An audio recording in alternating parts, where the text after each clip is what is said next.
عظیم بزرگوں، بھائیوں، نوجوان ساتھیوں، کمشنر، ڈپٹی کمشنر، آپ سب کو دل کی گہرائیوں سے السلام علیکم، اور آپ کا شکریہ، بہت شکریہ کہ آج صبح یہاں پہ جب میں وہاں سے چلا تو پتہ چلا کہ بڑی بارش ہوئی، طوفانی بارش تھی، لیکن اللہ تعالیٰ کا شکر ہے کہ آپ سے ملاقات منظور تھی، تو یہاں پر آج سے آپ سب سے ملاقات ہو رہی ہے، اور مجھے یہ بہت خوشی ہے کہ یہاں پہ جو بزرگ اور بھائی تشریف فرمائے ہیں، آپ نے، آپ کے بزرگوں نے بڑی قربانیاں دی ہیں، پاکستان کے لیے آپ نے ہجرت بھی برداشت کی، قربانیاں بھی دیں، تربیلا ڈیم کے حوالے سے آپ نے اپنی زمینیں بھی پاکستان کے لیے قربان کر دی. یہ بہت بڑی یہ خدمت ہے پاکستان کے لیے آپ کی، اور اس کو نظر انداز نہیں کیا جا سکتا. اور پاکستان بنتے وقت آپ کے بزرگوں نے حضرت قائد اعظم کی عظیم قیادت میں، اس تحریک میں آپ کے بزرگوں کی بہت شاندار کاوشیں شامل ہیں، قربانیاں شامل ہیں، خون شامل ہے. تو میں آج اس لحاظ سے بہت خوش قسمت ہوں کہ میں ان بھائیوں اور بزرگوں کے سامنے ہوں جن کے آباء و اجداد نے پاکستان کے لیے بہت عظیم قربانیاں دی ہیں. کے پی پاکستان کا ایک خوبصورت ترین صوبہ ہے، اور یہ سارا علاقہ، ہزارہ ڈویژن ہو، مالاکنڈ ڈویژن ہو یا دوسرے علاقے ہوں، اللہ تعالیٰ نے بہت خوبصورت پہاڑ دیے ہیں، خوبصورت لوگ دیے ہیں، بڑے جری بہادر قوم ہے یہ کے پی کی، اور دریا دیے ہیں آپ کو، بہت شاندار زمینیں دی ہیں. میں سمجھتا ہوں کہ اگر 75 سال میں پوری دل جمی کے ساتھ اور پوری خلوص دل کے ساتھ اگر 75 سال میں کاوش اور کوششیں کی جاتی تو پاکستان کے سمیت کے پی بہت ترقی یافتہ صوبہ ہو گیا ہوتا. پاکستان اقوام عالم میں بہت ایک ترقی یافتہ خوشحال ملک ثابت ہوتا. بدقسمتی ہے کہ ماسوائے بہت مختصر عرصوں میں، جن میں نواز شریف کا سنہرا دور شامل ہے اور چند دوسرے بہت مختصر جو پاکستان کی سیاسی قیادت کو موقع ملے، بدقسمتی سے ہم نے من حیث القوم اپنے ان بزرگوں کا، ان شہیدوں کا احترام نہ کیا جنہوں نے پاکستان کی آبیاری کے لیے اپنا خون دیا. لاکھوں لوگ گھرانے ہندوستان کو چھوڑ کر اس خطے کی طرف آئے، یہ خواب اپنی آنکھوں میں بسائے کہ ایک ایسا ملک، خداداد ملک پاکستان ہوگا جہاں پر آزادی کے ساتھ ہم رہیں گے، اور ہر فرد کو اس کی محنت، اس کے قابلیت کے مطابق اس کو معاشرے میں مقام ملے گا. بدقسمتی سے ایسا نہیں ہوا، اور ہوا کیا؟ سفارش اور اقربا پروری، رشوت، یہ سکہ رائج الوقت بن گیا. اور آج میں آپ کو اپنے دل پر ہاتھ رکھ کر کہتا ہوں کہ آج ہمارے وہ عظیم بزرگ، وہ لاکھوں شہید، ان کی روحیں آج قبروں میں تڑپ رہی ہوں گی کہ یہ وہ پاکستان نہیں جس کے لیے ہمیں اپنی جانوں کا نذرانہ پیش کیا تھا. مگر میں سمجھتا ہوں میرے بزرگوں اور نوجوان ساتھیوں، جو وقت گزر گیا اس کے اوپر ماتم اور افسوس کرنے کا کوئی فائدہ نہیں. اس سے سبق حاصل کر کے ہمیں آگے بڑھنا ہوگا، اور میرا ایمان ہے کہ انشاءاللہ پاکستان ضرور انشاءاللہ بڑی تیزی کے ساتھ آگے بڑھے گا، اس کے لیے ایک شرط ہے، اور وہ شرط یہ ہے کہ پوری اس ملک کی سیاسی قیادت جو کہ پاکستان کی ترقی اور خوشحالی میں یقین رکھتی ہے، اس ملک کی تمام دوسرے ادارے اور ان کے سربراہ، ہم سب مل کر اگر ہم یہ فیصلہ کر لیں کہ ہم نے پاکستان کی تقدیر بدلنی ہے، تو خدا گواہ ہے کہ ہمارے راستے میں کوئی پہاڑ سمندر رکاوٹ نہیں بن سکے گا۔ شرط اول یہ ہے کہ ہم اس کے لیے اپنے آپ کو تیار کر لیں۔ مسافر شب کو اٹھتا ہے جو جانا دور ہوتا ہے، تو یہ اللہ تعالیٰ کا نظام، اس کا حکم ہے۔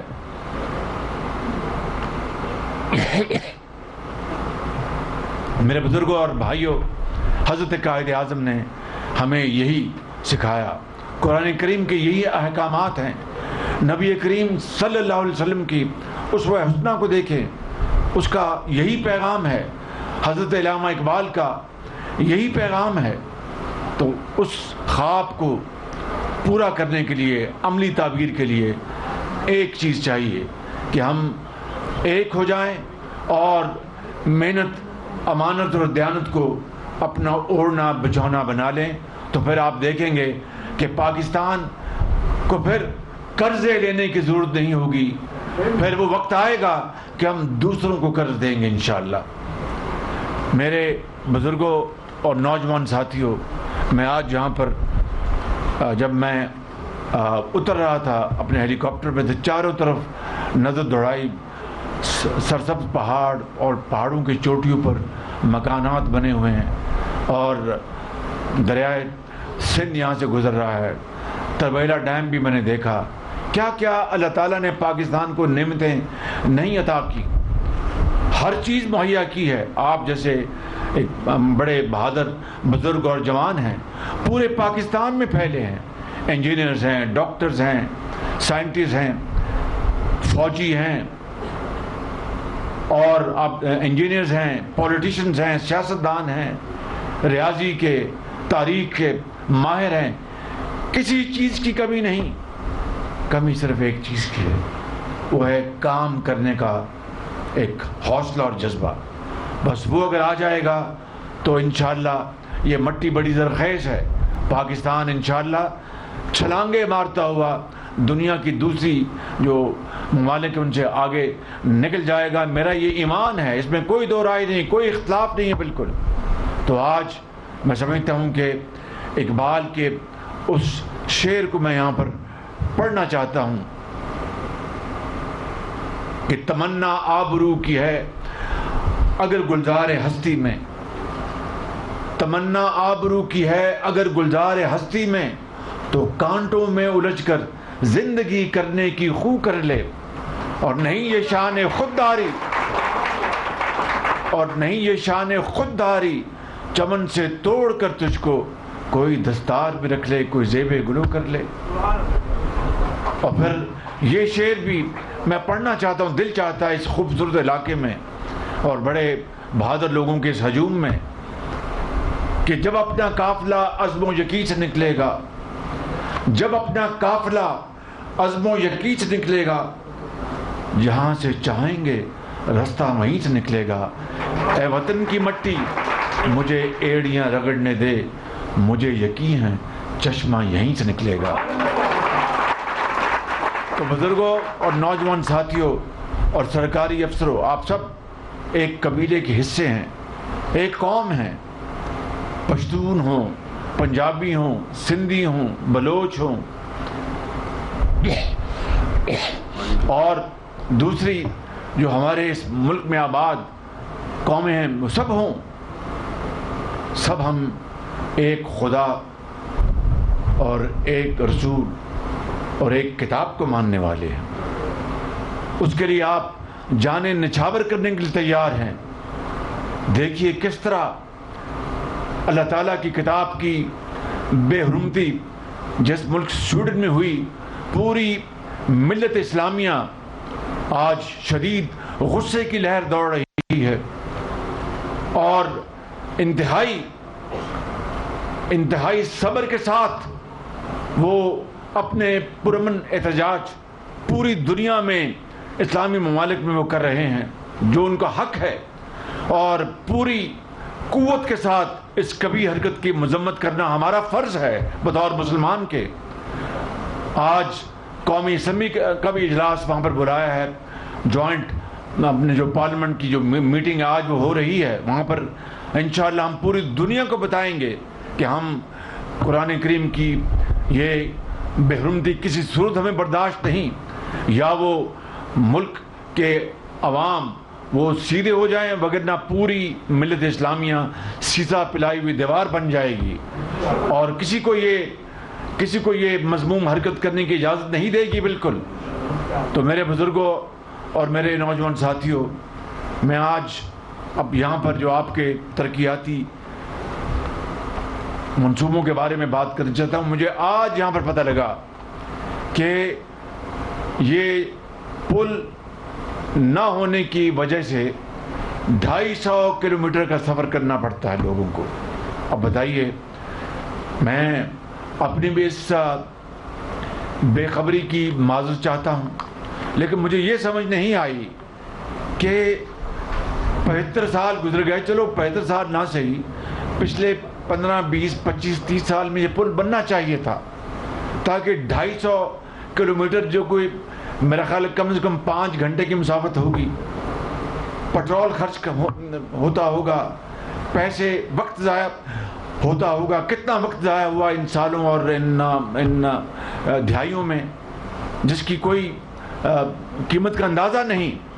اور پھر وقت تو انگریزی کا وہ محاورہ ہے کہ ٹائم از منی، وقت جو ہے وہ دولت ہے، اگر آپ وقت کو اچھی طرح استعمال کریں تو آپ ملک کو آپ سونا بنا سکتے ہیں۔ تو یہ 250 کلومیٹر کا جو فاصلہ، اگر یہ پل بن جائے تو صرف 1 کلومیٹر رہ جاتا ہے۔ میں نے ان کو کہا ہے کہ جس ٹھیکیدار کو یہ دیں وہ 24 گھنٹے کام کرے۔ انہوں نے کہا کہ 3 سال میں بنے گا، میں نے کہا نہیں، 1 سال میں بننا چاہیے، اور اس کے لیے وفاقی حکومت پوری معاونت کے لیے تیار ہوگی۔ میں خود آپ سے وعدہ کرتا ہوں کہ جتنی ہماری حکومت کا وقت ہے میں ان سے مشاورت میں رہوں گا، اور مجھ سے وعدہ کیا ہے کہ ہم انشاءاللہ بہترین ٹھیکیدار لے کے آئیں گے جو 24 گھنٹے کام کر کے یہ 3 سال کے بجائے 1 سال میں اس کو مکمل کرے گا۔ تو اس علاقے کے لوگوں کی کتنی بھلائی ہوگی اور کتنا یہاں پر خوشحالی کا ایک نیا دور ہوگا۔ اور میں جب 1 سال کی بات کرتا ہوں تو ہوا میں بات نہیں کرتا، میرا 10 سال کا اپنا حقیر تجربہ ہے پنجاب میں، بے شمار اس طرح کے منصوبے جو کہ ماضی میں کئی سال لگ جاتے تھے وہ چند مہینوں میں مکمل ہوئے۔ تو اس لیے آپ یقین رکھیں کہ اگر یہ انتظامیہ پوری دل جمی سے یہ کام کرے گی تو انشاءاللہ یہ منصوبہ 3 سال میں نہیں 1 سال میں بنے گا انشاءاللہ۔ اور اللہ تعالیٰ نے چاہا، اس اگر خدا تعالیٰ کو منظور ہوا آپ کی دعاؤں سے، تو پھر انشاءاللہ اگر اللہ نے ہمیں موقع دیا اگلے انتخابات کے نتیجے میں تو اس کا افتتاح بھی یہاں پر آ کے آپ کے ہاتھوں سے کروائیں گے انشاءاللہ۔ میرے بزرگوں، بھائیوں، اس کے علاوہ ضلع توڑگر اور بنیر کے درمیان سڑک کا بھی ایک منصوبہ، اس کا میں نے آج سنگ بنیاد رکھا ہے، اور ایک سرنگ کا بھی جو بنیر اور کڑکر جو سرنگ ہے جو سوات کو ملاتی ہے، اس کا بھی سنگ بنیاد رکھا ہے۔ یہ تینوں منصوبے ملا کے تقریباً 17-18 ارب روپے کے یہ منصوبے ہیں۔ کیپٹن صفدر صاحب نے اور امیر مقام نے اپنی یہاں پر ابھی اپنی تقاریر میں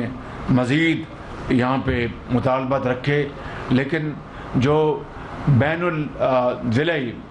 جو منصوبے ہیں ان کی اپنی اہمیت، لیکن ضلع کے اندر عوام کے، قصبے اور شہر کے اندر عوام کے مسائل اگر ان کے اوپر توجہ نہ دی جائے تو پھر بڑے منصوبے جس کا زیادہ وسیع دائرہ ہوتا ہے اس کا فائدہ تو ہے، لیکن سب سے پہلے اپنے گھر کو اپنا ٹھیک کرنا، سیدھا کرنا، یہ آپ کا اور میرا، ہم سب کا ایک ملی فرض ہے۔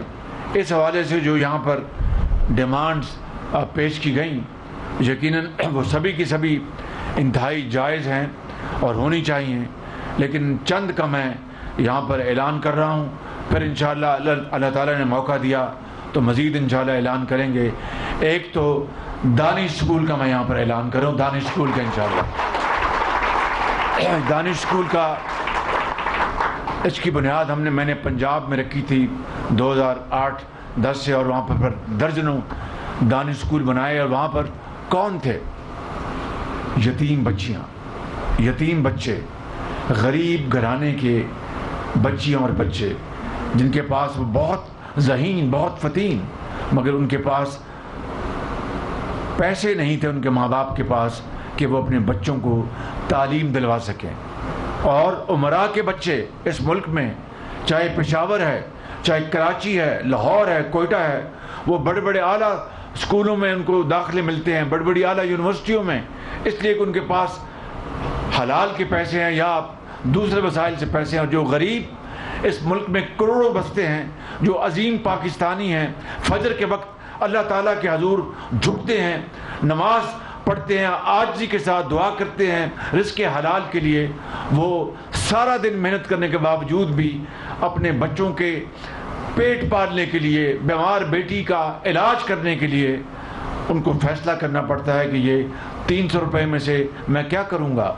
میں دوائی لا کے دوں بیمار بچی کے لیے، یا بیٹے یا بیٹی کی کتاب لے کے آؤں۔ تو دانش اسکول ہم نے بنوائے تھے پنجاب میں۔ مجھے یاد ہے ایک بچی، وہ رحیم یار خان کے دانش اسکول کی بچی تھی، اس کو جب میں وہاں پر گیا تو میرے پاس وہ بیٹی آئی میرے پاس، تو اس نے کہا کہ شہباز شریف، میں آپ کا شکریہ ادا کرتی ہوں کہ آپ نے دانش اسکول بنایا۔ میں نے پوچھا بیٹی آپ کے ماں باپ کہاں ہیں؟ ان کا کہ میری جب میں چھوٹی تھی تو میرے جو والدہ تھی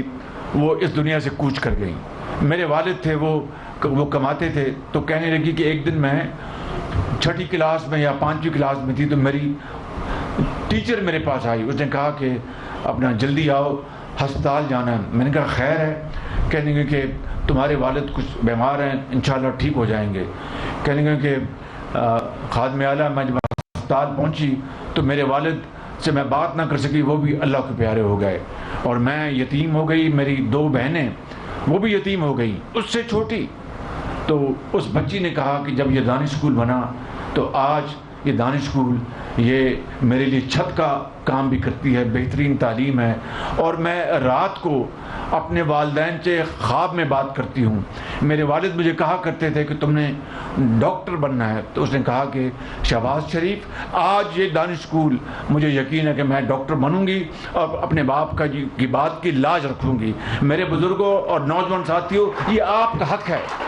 یہ کوئی آپ کے اوپر احسان نہیں، پورے پاکستان کے عوام کا حق ہے کہ ان کو اعلیٰ تعلیم ان کے بچوں کو ملے، ان کو دوائی ملے، ان کو علاج ملے۔ ہم نے 75 سال ضائع کیے ہیں، لیکن اب وقت آ گیا ہے کہ ہم مل کر اتحاد اور اتفاق کے ساتھ اس ملک کی ترقی کی دوڑ میں فی الفور اس میں جت جائیں، وگرنہ نہ آنے والی نسلیں معاف کریں گی، نہ آپ معاف کریں گے، نہ خدا معاف کرے گا۔ میرا یہ ایمان ہے بالکل۔ اس لیے ہمیں انشاءاللہ اس منصوبے کے اوپر کام کرنا ہے مل کر، چاہے وہ سیاسی قیادت ہے، چاہے وہ عدلیہ ہے یا افواج پاکستان ہے، چاہے وہ وزیر اعظم ہے یا چیف جسٹس ہے یا وہ سپہ سالار ہے، سب کو مل کر پاکستان کی اس دوڑ میں آگے بڑھنا ہوگا عوام کے ساتھ، وگرنہ آپ معاف نہیں کریں گے ہمیں۔ میں ایمانداری سے بتاتا ہوں، میں جانتا ہوں اس بات کو۔ میں اس دشت میں اب نواز شریف کی قیادت میں 35 سال میں ہوں، اور نواز شریف کی لیڈرشپ میں جو اللہ تعالیٰ کے فضل و کرم سے پاکستان میں جو ترقی کا دور جو 2013 میں شروع ہوا اور 2017-18 میں وہ ختم ہوا، اس کے بعد کیا ہوا آپ جانتے ہیں کہ پاکستان تباہی اور مکمل تباہی کے دہانے پہنچ گیا۔ آج ہم نے بڑی مشکل سے ہم نے IMF کا پروگرام کیا، اور IMF کے جو پروگرام ہے یہ کوئی مٹھائی نہیں ہے، یہ کوئی خوشحالی کا دور نہیں ہے، یہ مجبوری ہے۔ ہمیں پاکستان کو ڈیفالٹ سے بچانا تھا، اس ڈیفالٹ کے حوالے سے کیا وجوہات تھیں میں یہاں پر بات نہیں کرنا چاہتا، آپ سب جانتے ہیں، لیکن پوری کوشش کے بعد الحمدللہ IMF کا ہمارا جو پہلا سٹیپ مکمل ہو گیا۔ اب 12 تاریخ کو IMF کی بورڈ کی میٹنگ ہے، انشاءاللہ یہ پروگرام وہاں سے جب منظور ہوگا تو پاکستان پر انشاءاللہ جو ڈیفالٹ، جو ہمارے دشمن تھے اندر بیٹھے اور باہر، جو ڈیفالٹ کے لیے اپنا بڑی دن رات وہ دعائیں کر رہے تھے، اللہ تعالیٰ نے انشاءاللہ ان کی دعاؤں کو دفن کر دیا، جو کہ پاکستان کے مخالف تھے۔ انشاءاللہ یہ آئی ایم ایف کا منصوبہ ہوگا۔ ہم آئی ایم ایف کی ایم ڈی کی بھی، ان کی ٹیم کی بھی میں شکر گزار ہوں، میں اسحاق ڈار صاحب کا میں شکر گزار ہوں، ان کی ٹیم کا میں شکر گزار ہوں، ان دوست ممالک کا، چین کا، سعودی عربیہ کا، یو اے ای کا، ان سب کا میں بہت شکر گزار ہوں، جنہوں نے اربوں ڈالر ہمیں اس موقع کے اوپر کھڑے ہونے کے لیے دیے۔ اس کا میں اگر آپ کا تفصیل سے تذکرہ کروں تو بہت لمبی ہو جائے گی۔ میں سپہ سالار کا، پاکستان کا، آصف منیر صاحب کا شکر گزار ہوں، جنہوں نے میری پوری معاونت کی، سعودی عربیہ سے، یو اے ای سے 3 ارب ڈالر لے کے دیے۔ میرے بزرگوں، بھائیوں، میں بتانا یہ چاہتا ہوں کہ ملک اس طرح چلتے ہیں جب آپ یک جاں دو غالب ہوں۔ وہ شعر ہے نا اقبال کا کہ وہ فرد قائم ربط ملت سے ہے، تنہا کچھ نہیں۔ یعنی ایک فرد جو ہے وہ خاندان ایک اکٹھا ہو، 4 بیٹے، 2 بھائی، بیوی، بیٹیاں، تو وہ اس کی جو اپنا عزت ہے، اس کا جو احترام ہے، اس کا جو روب داب ہے، وہ ایک فرد کے مقابلے میں بہت زیادہ ہے۔ تو اقبال کہتا ہے بزرگوں سن لیں، فرد قائم ربط ملت سے ہے، یعنی ملت کا جو ربط ہے، ملت کا جو ایک ہے، فرد جو ہے اس سے قائم ہے، اکیلا کچھ نہیں۔ فرد قائم ربط ملت سے ہے، تنہا کچھ نہیں، موج ہے دریا میں، بیرون دریا کچھ نہیں۔ دریا میں یہ جو دریائے سندھ ہے، اس میں جو موج ہے دریا کے سینٹر میں، کتنی خوفناک ہے جب وہ کنارے لگتی ہے، چاہے اس طرف یا اس طرف جھاگ بن جاتی ہے۔ تو میرے بزرگوں، بس یہی قوت جو ہے اتحاد کی، وہ ہمیں انشاءاللہ آگے لے کے جائے گی۔ تو دانش اسکول کا میں نے آپ کو انشاءاللہ یہ حقیر تحفہ پیش کیا ہے۔ اور اس کے علاوہ بجلی کے حوالے سے کہتے کالا ڈھاکہ میں بجلی نہیں ہے یہاں پہ، تو بس پھر میں انشاءاللہ کالا ڈھاکہ میں جو بجلی جو ہے اس کو آپ کو میں لے کے دے رہا ہوں، اور انشاءاللہ کالا ڈھاکہ میں بجلی فل فور آئے گی۔ میں جاتے ہی اسلام آباد میں اس منصوبے کے اوپر میں کام کروں گا، اور انشاءاللہ میں آپ کو دلواؤں گا۔ آخری بات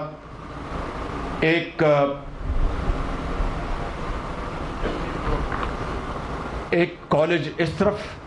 اور ایک کالج اس طرف، اس کا میں اعلان کر رہا ہوں۔ اللہ تعالیٰ آپ سب کو خوش و خرم رکھے۔ پاکستان، پاکستان، قائد اعظم، آواز نہیں آئی مجھے، پاکستان، قائد اعظم، نواز شریف،